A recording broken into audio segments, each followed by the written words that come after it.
시행하는 제7차 인구조사에 관하여 말씀드릴까 합니다. 중국은 매 10년마다 한 번씩 전국적으로 인구조사를 하게 되는데요. 하지만 이번만은 조사 방식이往년과 많이 다르다는 점이 있다는 것입니다. 예전에는 성별, 민족, 나이, 결혼 여부 등등 기본 틀에서 조사했지만요. 이번만은 가족별로 부동산 소유 정보와 실제 소유주 이름, 실제 주소지를 실명 확인하고 등록해야 한다는 내용들이 추가된 거죠. 즉 개인 자산 상황에서 샅샅이 조사를 한다는 것입니다. 여기서 특별히 관심을 기울일 것은 해외 중국 국민에 대해서도 조사가 이루어진다는 것이죠. 아래 인구조사설의 내용을 보게 된다면 해외 근로자, 유학생, 재외 관광근무자도 조사 대상에 올랐는데 영주권 취득자와 장기 체류자에 관해서도 통계를 한다고 명시하였거든요. 여기에서 그것이야 그냥 형식적으로 하겠지 뭐 라고 여기는 분이 분명 계실 텐데요. 하여 이런 분들을 위해서 아래에 이번 공시문 중에서도 좀 신경 쓸 만한 것만 골라서 말씀드리도록 하겠습니다. 하여 미리 아셔서 대비하는 것도 좋은 방법이 아닐까 싶습니다. 여기 영상에서 나타나다시피 이것은 최근 중국 공안국에서 발표한 자료인데 여기서 세 가지 중요한 것만 골라서 얘기 드리도록 하겠습니다.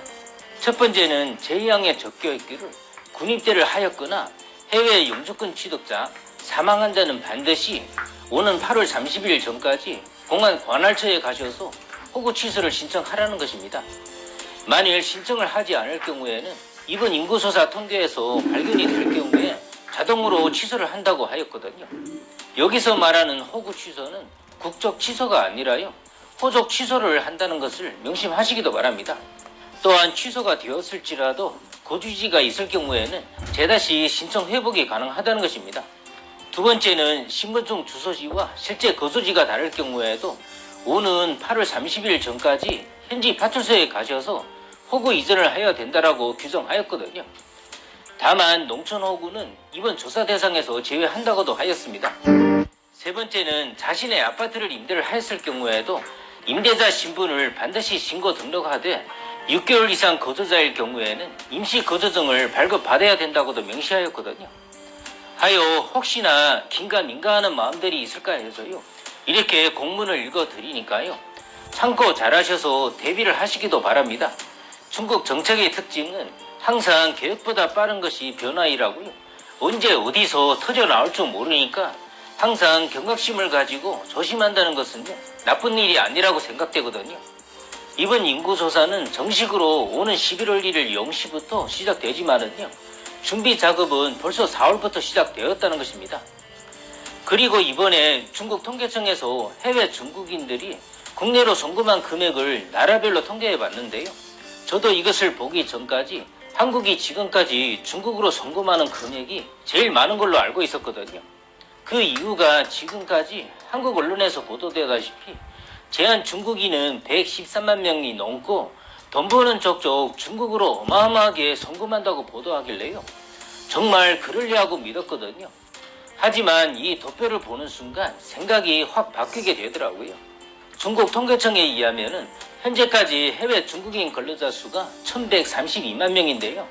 2019년 한 해에 중국으로 송금한 금액은 674억 달러, 즉 한화로도 80조가 되는데 나라별 송금 순위를 따져보게 된다면요.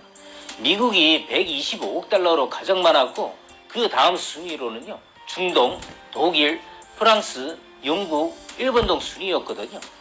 한국은 10위권 밖에 있다는 것입니다. 이것은 본인 개인적인 생각인데요.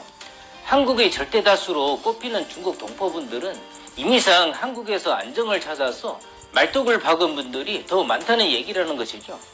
즉 대부분 소비가 한국에서 이루어지고 일정 생활비만 중국으로 송금을 한다는 것입니다.